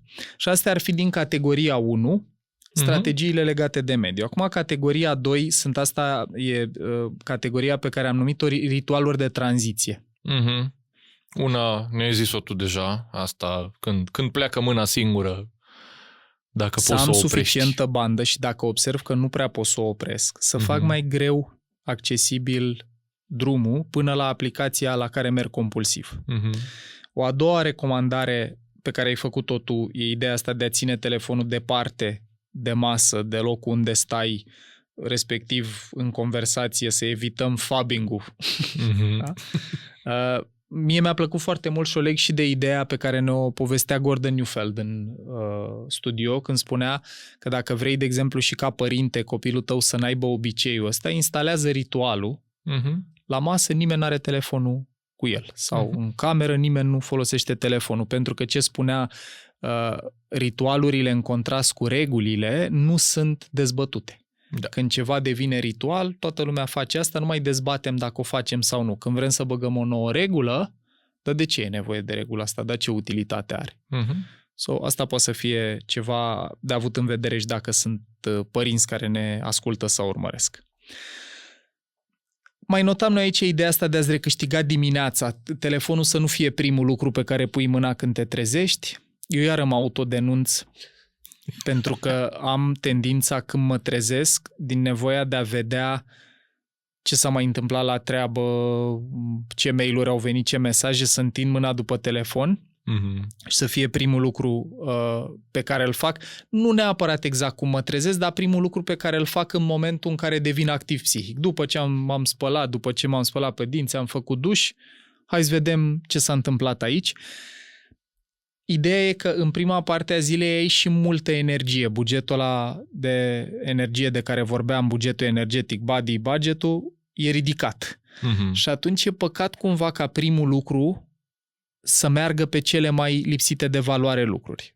în apărarea autodenunțului, eu nu, primul lucru pe care îl fac nu e că mă uit pe Instagram, TikTok sau Facebook, ci mai degrabă mail sau mesaje, care în continuare e ceva ce aș putea să amân, să împing mai târziu și să spun ok, hai să îmi încep ziua altfel, sau poate doar cu una din ele, hai să mă uit la mail-uri dacă am de răspuns la ceva important, că pentru mine mail-ul funcționează și ca o listă de to-do. Dar să am discernământul ăsta, ok, a pleca mâna primul lucru când mă trezesc dimineața, să fiu conștient că îmi cheltuiesc cea mai mare parte a bugetului de energie pe stimulare lipsită de valoare sau pe a face ceva productiv, important pentru mine. Aici sunt poveștile astea pe care le auzeam în Tools for Titans sau Tribe of Mentors al lui Tim Ferriss, ambele, cu oameni care se trezesc înainte să fie oricine altcineva treaz pentru timpul lor de muncă profundă și atenție susținută pe o temă. Oameni care se sculau la 4 sau 5 dimineața, nu că am încuraja asta, cu trimitere la episodul despre somn, care va fi ultimul din serie, dar ideea de a avea timpul focalizat. Pentru mine funcționează seara asta. Mie seara mi-e mult mai ușor când toată lumea doarme de obicei pe la 9, 10, 11, să-mi las telefonul deoparte, sunt mult mai puțin, cum să zic, tentat compulsiv să mă duc către el dacă am primit vreun mesaj, dacă mi-a răspuns cineva. Că nu prea mai are de ce Nu să prea mai vină. are cine. Istoric vorbind, n-a venit. Deci... Exact. Și atunci pot să fac muncă, eu funcționez mai bine seara decât la primele ore ale dimineții, să fac și muncă intelectuală. Știi ce mai vreau să zic aici ca o idee legată de asta cu impulsul de a verifica repede notificări? Cred că mai contează un pic și cum ne ajută mediul, în ce sens. Eu am fost în relații și de familie și de cuplu cu persoane care aveau nevoie să răspund repede și dacă nu răspundea repede se supărau. Și am observat la mine că într-o vreme verificam WhatsApp-ul, de exemplu, nu pentru că era productiv, mă ajuta la ceva sau aveam treabă, ci pentru că vroiam să mă asigur că nu-i vreun mesaj pe care îl ratez să nu supăr pe cineva. Și atunci simt să zic și asta în episod, că poate și în cuplu sau în alte relații stabilim, o să mă uit și răspund cât pot de repede dacă e important pentru tine, dar dacă durează mai mult de 5 minute, durează o oră, nu știu, mă duceam, de exemplu, la sală și stăteam în timp ce făceam exerciții, cum luam pauză de la un aparat, să nu ratez vreun mesaj. În timp ce vorbeam, n-am trecut asta în documentare, dar mă gândeam că contează și cum sunt setate relațiile cu unii oameni. Da, și relațiile și poți să stabilești, de exemplu, îmi vine în minte asta de ok, dacă e ceva urgent, sună-mă, că apelul de la tine e setat să treacă de filtrul ăla de Do Not Disturb, că ești pe whitelist. Exact. Dacă nu e urgent și nu te-ai mai gândit la mine sau ai vrut să share-uiești ceva cu mine, trimite pe canalul ălălalt și eu răspund când pot. Da. Și aș mai puncta tot de aici, din zona asta de recuplare de control conștient, și la graniță și cu primul pilon, e o idee tot din digital minimalism, recomanda Cal Newport, dacă putem să înlocuim partea asta de breaking news social media cu, el a zis, slow media. Da, că asta înseamnă carte, că asta înseamnă jurnalism long form, jurnalism narrativ, cum a fost decât o revistă în peisajul românesc. Îmi vine să zic jurnalist de investigație, dar acolo s-ar putea să mă enerveze la început de zi. Poate nu e cel mai bun mod de a începe din ziua. bugetul de energie, da. Da, reviste din domeniul meu și care mă interesează, ceva care să abordeze un subiect care e de interes pentru mine și nu într-o formă foarte polarizantă.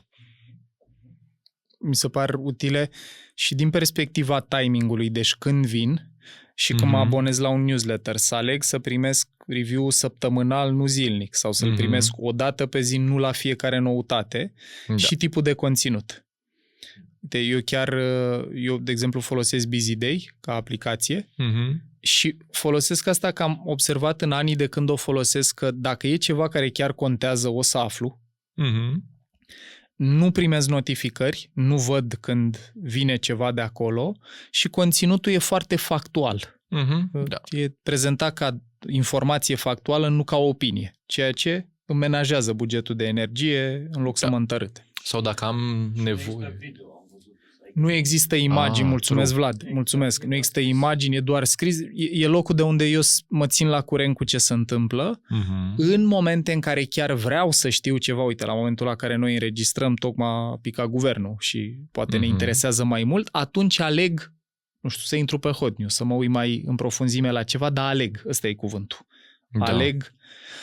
Dau și exemplul ăsta aici, care nu e atât de mult legat de telefoane și rețele sociale, dar și a avea televizorul să ruleze în background constant, că mă uit la părinții mei când merg, mereu rulează televizorul pe o televiziune de știri.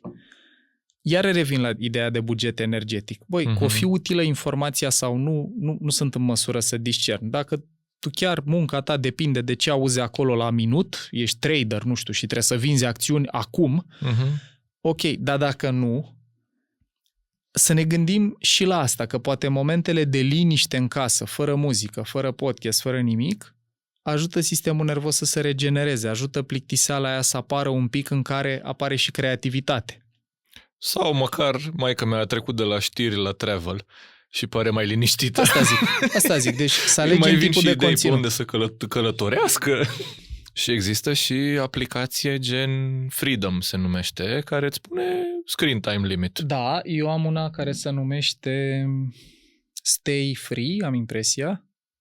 Da. Iată. Sunt mai multe, sunt mai multe și mi se pare că aici, indiferent ce soluție alegem efectiv, că e o aplicație sau alta, important e să fim mindful că și limita asta, faptul că te anunță, vezi că ai ajuns la cele 30 de minute pe care ți le-ai propus pe ziua de azi, pe mine m-a ajutat chestia asta și să mă prind cât stau, că n-aveam niciun fel de reprezentare, dar și să-mi dau seama, dacă chiar vreau să văd chestia asta. Că îmi zice, ok, nu știu cum îi spune, ignore limit sau ignore for 5 minutes sau ce. Chiar vreau asta? De cele mai multe ori nu. Asta știu că e programabilă și dacă pui de dinainte că nu se ignoră limita. Construind pe ideea cu telefonul departe de masă când luăm cina sau prânzul sau micul dejun și cu ideea de a nu fi primul lucru pe care punem mâna dimineață sau dacă e să alegem conținutul la care ne expunem. Altă strategie pe care o propunem este de a ține telefonul în afara dormitorului cu totul. Dacă se poate, efectiv să nu îl avem în dormitor. Eu când merg la Brașov, de exemplu, îl încarc în altă cameră. Nu știu de ce nu fac asta și în București, cred că e obicei că m-am obișnuit să-l bag la încărcat pe noptiera care e lângă pat. Da, totul e oprit, numai alarma funcționează practic ca un ceas. Dar ideea de a fi complet în afara camerei e ceva ce poate să funcționeze, mai ales dacă observ ca impulsul să... stai că s-a aprins un pic ecranul aia, să văd dacă nu e ceva urgent. Lucru care, uite, tot Cristina mi împărtășea că ea câteodată ea merge să culce mai devreme decât merg eu, să duce să culce, își pune ceasul și mai stă un pic pe ceva. Și aia o împiedică să adoarmă de multe și ori. devine ciclu vicios. Și aici, cum putem să le legăm e că dacă trebuie să-l iau cu mine, hai să de la o oră încolo să fie grayscale-ul sau red screen-ul plus toate notificările dezactivate ca să nu pot să văd că se aprinde ecranul sau să nu primesc mesaje pe ceas. Și mai bine pasul următor ar fi dacă pot să îl țin chiar fizic în afara locului unde dorm. Bun. Categoria 3. Și acum vorbim despre refacerea bugetului de energie, metafora asta de a realimenta contul bancar, din care tot extragem peste zi. Am mai numit asta, și anume a opri aproape toate notificările sau toate. Sigur, fiecare poate să discearnă dacă am nevoie să mă sune când mă sună mama sau tata sau partenera de viață sau partenerul de viață sau copilul să ajungă telefonul la mine orice ar fi. Le prioritizez pe alea, dar regula să fie nu primez notificări, excepția să fie de la cine. Sau la capătul opus al spectrului, iar vă dau exemplu pe mama, care cred că bifa automat să fie permise notificările de la orice. Da. Și are sute și sunt atât de multe încât practic e ca și cum, nu se uită niciodată la ele. Okay. Adică ea intră în aplicațiile în care intră, că acolo vrea să intre, pentru că în notificări, dacă se uită oricum, 90% din ce e acolo e irelevant. Nu recomandăm asta, dar zic că se poate ajunge la același efect și pe calea ailaltă. În care m-am expus atât de mult că nu mai contează. În mii de notificări, deci... Știi ce mă gândeam aici? Că am auzit așa ca o poziție câteodată de la oameni în cursuri mai mult, oameni din companii care dar eu eu folosesc ăsta și pentru muncă Mhm. și cam am nevoie câteodată să ajungă la mine dacă e ceva urgent sau important și atunci eu aici iar aș discerne, ok, țin active niște lucruri pentru urgent important, trebuie să și pot să discern ce e cu adevărat util și urgent și important. Mhm. Pentru mine funcționează de ceva timp să fie cât mai puțină interferență. Adică relația mea cu device-ul să fie una pe care eu o conduc. Mhm. Eu aleg acum să mă uit la asta. Da. Mai construiesc aici, reiterez ideea, să fac și ce nu vreau să-mi fie la îndemână cât mai greu accesibil.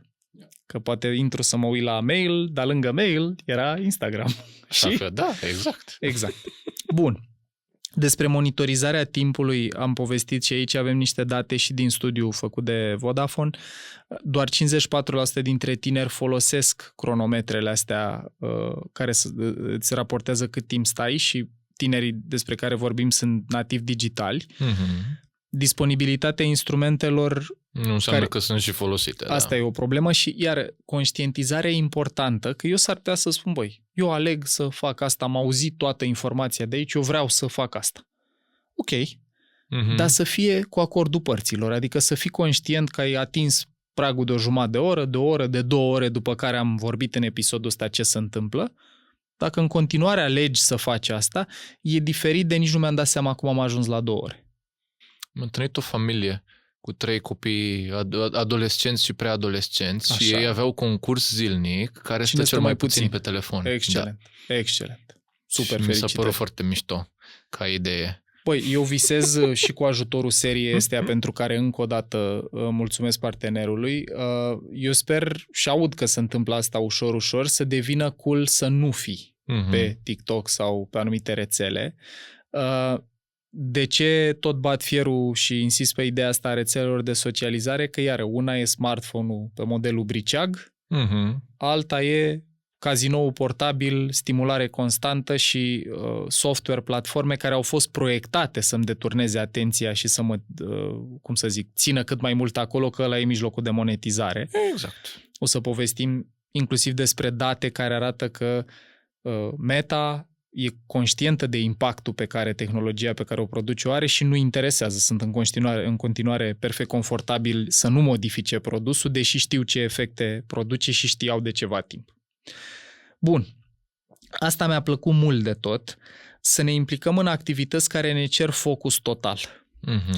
De exemplu, pentru mine când fac sport, la propriu uit că există telefon. Când merg la paddle, care e o activitate în care joci 2 la 2, mișcare, trebuie să te uiți după minge, știi că am jucat. colegul. Mhm. Uit, deci nu-mi dau seama cum trec 2 ore și e complet în afara spațiului meu mental telefonul, ceea ce, din păcate, mi se întâmplă în puține alte contexte să fiu atât de focalizat sau absorbit de ceva. Mi se mai întâmplă la speaking, la cursuri, în relație cu participanți sau cu audiențe, când trebuie să fiu 100% prezent acolo, vorbesc cu precădere de cele live, Mhm. mult mai mult decât online, Da. dar de la sport, la conversații care te captează cu totul, la muncă creativă. Da, sunt oameni care poate trăiesc sentimentul ăsta de imersiune completă când fac o muncă creativă. La interacțiunea cu natura, unde, uite, tot în Brașov, mi s-a întâmplat să lăsăm telefoanele acasă conștient. Am zis, hai să mergem afară fără. Și un sentiment de multă libertate. Am fost, la un moment dat, într-un retreat cu Horia Tecău, într-un loc unde nu era semnal. Undeva în Harghita, sau parcă, da, unde într-un vârf de munte, unde am dormit într-o cabană din lemn și nu era semnal. Și a fost un sentiment ăsta super eliberator, că dacă vine vreo notificare, n-are cum să ajungă la mine. Zic asta și apropo de vinovăție, știi, că unii oameni pot să trăiască sentimentul ăsta, trebuie să răspund ca să nu ignor, să nu te superi pe mine, și asta poate să fie ceva ce contează. Uite, avem un studiu aici din jurnalul numit Environmental Psychology, Attention Restoration Theory, publicat încă din 95, care zice că 20 de minute de timp petrecut în natură, chiar și într-un parc mic, Mhm. cum mai sunt disponibile în București, restaurează măsurabil resursele atenționale. Ceea ce pentru mine are tot sensul. Da. aici mecanismul poate să fie și plimbarea, înaintatul fizic în spațiu. Tu poți să vorbești mai multe despre EMDR, privitul lateral, care relaxează activitatea amigdalelor și știm că e o relație inversă între cât de active sunt ele și cât de activ e cortexul prefrontal. Bun. Și mai avem alte practici bazate pe cercetare, time blocking și deep focus blocks, 60-90 de minute protejate pentru muncă concentrată, telefon în altă cameră, fără notificări. Asta și Cal Newport vorbea și în Deep Work și în Digital Minimalism. Noi aveam despre ele material în premium, ai zis tu. Despre Digital Minimalism avem un book espresso. Perfect. Da. Și mindfulness sau meditație, a venit momentul să și arătăm un slide cu asta. O să aveți pe ecran, mulțumim Vlad, un slide cu beneficiile meditației și după cât timp vedem ce efecte. Și aici dacă social media, scrollatul, conținutul cu formă scurtă au tendința să erodeze mușchiul ăsta al atenției, meditația face fix lucru opus. Dincolo de componenta spirituală sau, cum să zic eu, energetică sau de orice altă natură, când medităm e un exercițiu de focalizare al atenției, fie focused attention, fie open awareness. Deci fie convergent, fie divergent. În ambele variante, meditația are o grămadă de efecte benefice. Vedeți, dacă vă uitați la ce se întâmplă după 8 săptămâni de practică zilnică, apar inclusiv îmbunătățiri în sănătate fizică. Apare mai multă activare parasimpatică în timpul meditației, care îmbunătățește sănătatea cardiovasculară, că scade tensiunea arterială, deci sunt multe beneficii dacă facem practici care ajută antrenarea atenției. Dacă preferați o alternativă la meditație mai locală, rugăciunea are un efect similar. În cercetări care arată că oamenii când se roagă, dacă rugăciunea e autentică, cum să zic, focusul atenției e pe relația ta cu divinitatea, efectele pe care noi le-am pus pe ecran în relație cu mindfulness-ul sau practica de meditație apar și la rugăciune. Pentru părinți și pentru tineri.